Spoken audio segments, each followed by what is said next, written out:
ത്രിയേക ദൈവത്തിൻ്റെ അതിപരിശുദ്ധ നാമം വാഴ്ത്തപ്പെടുമാറാവട്ടെ. കർത്താവിൽ പ്രിയ വിശ്വാസികളുടെ സമൂഹമേ, നിങ്ങളെ ഏവരെയും വളരെ സ്നേഹത്തോടെ വിനയത്തോടെ പ്രഭാതവചനത്തിലേക്ക് സ്വാഗതം ചെയ്യുന്നു. ഇന്ന് 588 എപ്പിസോഡ് പബ്ലിഷ് ചെയ്യുന്നതിനായി ദൈവത്തിൽ ശരണപ്പെടുന്നു. ഇന്നത്തെ ധ്യാന വിഷയം: കുരിശിൻ്റെ വ്യാപ്തി മനസ്സിലാക്കുന്നവർക്ക് രക്ഷ പ്രാപിക്കും. കുരിശിൻ്റെ വ്യാപ്തി മനസ്സിലാക്കുന്നവർ രക്ഷ പ്രാപിക്കും. കുരിശിന് മഹത്തായ പ്രാധാന്യം ക്രൈസ്തവ സഭകൾ നൽകുന്നു. അഗാധ അർത്ഥം വെളിവാക്കുന്ന കുരിശ് മതചിഹ്നമോ സാംസ്കാരിക അടയാളമോ മാത്രമല്ല, ക്രിസ്തുവിൻ്റെ കഷ്ടാനുഭവവും ക്രൂശുമരണം, ഉയർത്തെഴുന്നേൽപ്പ് എന്നിവയുടെ സമഗ്രവും ഏകവുമായ പ്രതീകമാണ് കുരിശ്. ലാറ്റിൻ ഭാഷയിലെ ക്രൂസിൽ നിന്നുമാണ് ക്രോസ് എന്ന വാക്ക് ഉത്ഭവിച്ചത്. അതായത് ലാറ്റിൻ ഭാഷയിലെ ക്രൂസിൽ നിന്നുമാണ് ക്രോസ് എന്ന വാക്ക് ഉത്ഭവിച്ചത്. ഇതിന് സർവപ്രധാനം, അത്യന്താപേക്ഷിതം, അടിസ്ഥാനപരം എന്നെല്ലാം അർത്ഥമുണ്ട്.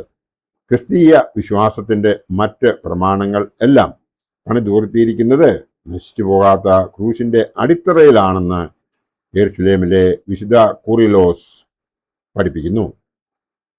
സഭയുടെ ആരാധനാക്രമത്തിൽ മാറാനായ പെരുന്നാളുകളും ദൈവമാതാവിൻ്റെ പെരുന്നാളുകളും കഴിഞ്ഞാൽ ഏറ്റവും അധികം സ്ഥാനം സ്ലീവായ്ക്കാണ്. ഏതു ആരാധനയിലും കുരിശിൻ്റെ സാന്നിധ്യം ഉണ്ടായിരിക്കും. വിശുദ്ധ കുർബാനയിൽ ത്രോണോസിൽ ഒരു മരക്കുരിശ് നിർബന്ധമായും ഉണ്ടായിരിക്കണം. മറ്റ് കൂദാശകളിലും ശുശ്രൂഷകളിലും ഒരു കുരിശും ഇരുവശങ്ങളിലും തിരികളും വെച്ചിരിക്കും. പ്രാർത്ഥനകൾ നടത്തുമ്പോൾ ക്രൂശിൻ്റെ സാന്നിധ്യം ഉണ്ടായിരിക്കണമെന്ന് സഭ പ്രബോധിപ്പിക്കുന്നു. വലിയ നോമ്പിലെ പാതിനോമ്പിൽ പള്ളിമധ്യത്തിൽ ഗോകുൽത്ത സ്ഥാപിച്ച് മുകളിൽ കുരിശ് വയ്ക്കുന്നു. പാതിനോമ്പിന്റെ വിശുദ്ധ കുർബാനയോടനുബന്ധിച്ച് സ്ലീബ ആഘോഷം നടത്തി ചുവന്ന ഉറാറ ചുറ്റി കുരിശ് ഗോകുൽത്തായിൽ ഭംഗിയായി പ്രതിഷ്ഠിക്കുന്നു. പാതിനോമ്പിലെ സ്ലീബ ആഘോഷം ദുഃഖ വെള്ളിയാഴ്ച ഇലെ സ്ലീബ തോളിൽ താങ്ങിയുള്ള പ്രദക്ഷിണം, കുരിശ് കുമ്പിടിയിൽ സ്ലീബ ആഘോഷം, കബറടക്കം, ഉയർപ്പ് പെരുന്നാളിലെ ഉയർപ്പിന്റെ രഹസ്യ ശുശ്രൂഷ, സ്ലീബ ആഘോഷം, സ്വർഗാരോഹണ പെരുന്നാളിലെ സ്ലീബ ആഘോഷം എന്നിവയിൽ സ്ലീബായുടെ മഹത്വവും പ്രാധാന്യവും വർണ്ണിക്കുന്ന പ്രാർത്ഥനകളും ശുശ്രൂഷകളും ഉൾക്കൊള്ളുന്നു. സെപ്റ്റംബർ 14 സ്ലീബ പെരുന്നാളായും സഭ ആഘോഷിക്കുന്നുണ്ട്. ആഴ്ചവട്ടത്തിലെ ആരാധനാ ക്രമീകരണങ്ങളിൽ വെള്ളിയാഴ്ചത്തെ പ്രാർത്ഥനയുടെ സ്ലീബായുടേതാണ്. കൂദോസ് ഈത്തോ മുതൽ കഷ്ടാനുഭവ ആഴ്ച വരെ ഞായറാഴ്ച യാമ പ്രാർത്ഥനകളും സ്ലീബായുടേതാണ്. ആരാധനയിൽ പിതാവിനും പുത്രനും പരിശുദ്ധ റൂഹായിക്കും തുടങ്ങിയ തൃത്വസ്തുതിയിലും കുരിശ് വരയ്ക്കുവാൻ ആഹ്വാനം ചെയ്യുന്നു. വാങ്ങിപ്പോയവരുടെ കബറിടത്തിൽ കുരിശ് വരയ്ക്കുന്ന പാരമ്പര്യമുണ്ട്. ഇത് ക്രിസ്ത്യാനി ഇന്ന് ധ്വനിപ്പിക്കുന്നതിന് മാത്രമല്ല, പ്രത്യാശയോടെ പൊതുജീവിതത്തിലേക്ക് കടന്ന് പോകുന്നതിനെ അനുസ്മരിപ്പിക്കുന്നു. പ്രത്യാശയുടെയും ജീവന്റെയും അടയാളമാണിത്. കുരിശ് ക്രിസ്തീയ ജീവിതത്തിന്റെ വിജയക്കൊടിയും അഭിവാജ്യ ഘടകവുമാണ് എന്ന് നമുക്ക് അറിയാം. സഭാ പാരമ്പര്യത്തിൽ കുരിശ് വരയ്ക്ക് വളരെ പ്രാധാന്യമുണ്ട്. നെറ്റിയിൽ ഇപ്പോഴും കുരിശടയാളം വരയ്ക്കണമെന്ന് സഭാപിതാവായ തെർത്തുല്യൻ പ്രബോധിപ്പിച്ചു. ആദ്യകാലത്ത് നെറ്റിയിൽ ചെറിയ കുരിശടയാളങ്ങൾ വരയ്ക്കുമായിരുന്നു. കുരിശ് ക്രിസ്ത്യാനിയുടെ പൊതു ചിഹ്നമായത് കോൺസ്റ്റന്റൈൻ ചക്രവർത്തിയുടെ മാതാവായ ഹെലനി രാജ്ഞി 4-ാം നൂറ്റാണ്ടിൽ യേശുവിന്റെ കുരിശ് കണ്ടെടുത്തതോടുകൂടിയാണ് കൊസ്തന്തിനോസ് രാജാവ് യുദ്ധസമയത്ത് ആകാശത്ത് സ്ലീബായുടെ അടയാളം കാണുകയും അതിനെ വന്ദിക്കുകയും ചെയ്തതായി ഐതിഹ്യമുണ്ട്. യെരുശലേമിലെ കൂറിലോസ് യേശുവിന്റെ കുരിശ് യെരുശലേമിൽ ഉള്ളതായും അതിൻ്റെ അംശങ്ങൾ വിവിധ സ്ഥലങ്ങളിൽ കൊണ്ടുപോയതായും രേഖപ്പെടുത്തിയിട്ടുണ്ട്. 11-ാം നൂറ്റാണ്ടിലാണ് വലത് കൈയുടെ 3 വിരലുകൾ കൂട്ടിപ്പിടിച്ച് നെറ്റിയിൽ നിന്നും നെഞ്ചിലേക്കും ഇടത്തെ തോളിൽ നിന്നും വലത്തെ തോളിലേക്കും കുരിശ് വരയ്ക്കുന്ന പാരമ്പര്യം വളർന്നത്. വിശ്വാസികളുടെ കാവലിനും രക്ഷയ്ക്കും വേണ്ടി മശിഹായുടെ ക്രൂശ് മരണത്തിൽ സങ്കേതപ്പെട്ട് കഷ്ടാനുഭവങ്ങളിൽ പങ്കുചേരുന്നതിന്റെ അടയാളമായി കുരിശ് വരയ്ക്കണമെന്ന് പരിശുദ്ധ വട്ടശ്ശേരിൽ തിരുമേനി പഠിപ്പിക്കുന്നു. അദ്ദേഹം പറയുന്നു, മനുഷ്യ കുലം മുഴുവനും രക്ഷപ്പെട്ടത് ദൈവപുത്രന്റെ കുരിശു മൂലം ആകയാൽ നാം അതിനെ വന്ദിക്കേണ്ടതാകുന്നു എന്ന്. യെരുശലേമിലെ വിശുദ്ധ കൂറിലോസിന്റെ പ്രഭാഷണത്തിൽ കുരിശുവരയുടെ പ്രാധാന്യം വിവരിക്കുന്നു. ഭക്ഷണം കഴിക്കുമ്പോഴും പാനീയങ്ങൾ കുടിക്കുമ്പോഴും വരുമ്പോഴും പോകുമ്പോഴും ഉറങ്ങുമ്പോഴും ഉണരുമ്പോഴും യാത്ര ചെയ്യുമ്പോഴും വിശ്രമിക്കുമ്പോഴും എല്ലാം കുരിശു വരയ്ക്കണം. ഓരോ വരയിലൂടെയും കുരിശിക്കപ്പെട്ട് ഉയർത്തെഴുന്നേറ്റ ക്രിസ്തുവിനെയാണ് സാക്ഷിക്കുന്നത്. കുരിശിലെ മരണം വഴി മനുഷ്യവർഗത്തെ രക്ഷിച്ച ക്രിസ്തുവിൻ്റെ രക്ഷാപ്രവൃത്തിയെ സ്മരിക്കുന്നതാണ് കുരിശും കുരിശുവരയും.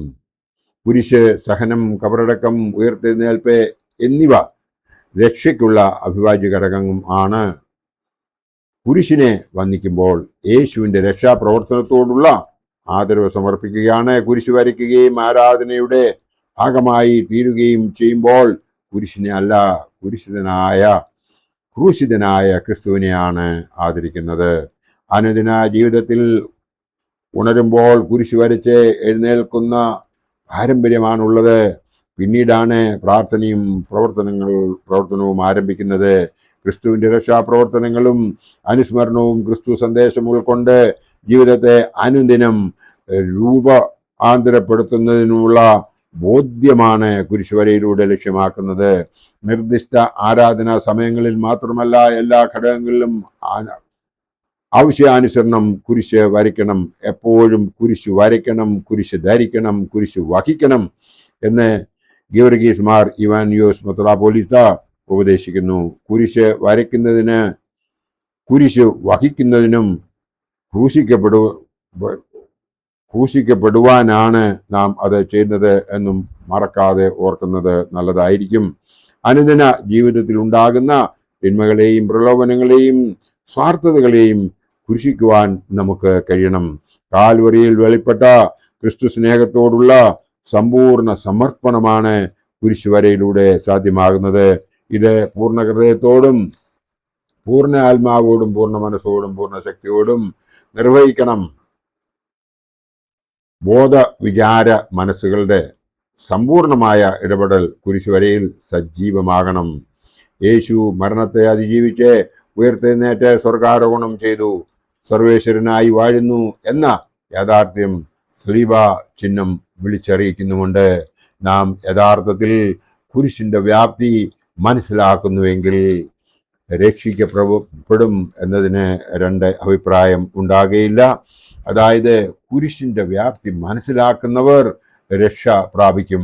അങ്ങനെ കുരിശിൻ്റെ വ്യാപ്തി കൃത്യമായി മനസ്സിലാക്കിയെങ്കിൽ മാത്രമേ വിശ്വാസത്തിൽ ജീവിക്കുവാൻ സാധിക്കത്തുള്ളൂ, സൽപ്രവൃത്തികൾ ചെയ്യുവാൻ സാധിക്കത്തുള്ളൂ, എല്ലാ യാമപ്രാർത്ഥനകളും ചൊല്ലിത്തീർക്കുവാൻ സാധിക്കത്തുള്ളൂ, അനുതാപത്തിൻ്റെ സങ്കീർത്തനങ്ങൾ വായിക്കുവാൻ നമുക്ക് സാധിക്കത്തുള്ളൂ, അതായത് നോമ്പ് നോക്കുവാൻ നമുക്ക് സാധിക്കത്തുള്ളൂ, നോമ്പിൻ്റെ 2 ചിറകുകളായ ഉപവാസവും പ്രാർത്ഥനയും നമുക്ക് ചെയ്യുവാൻ സാധിക്കത്തുള്ളൂ.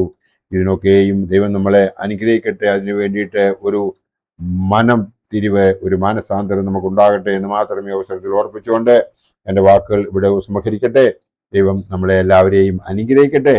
നന്ദി, നമസ്കാരം.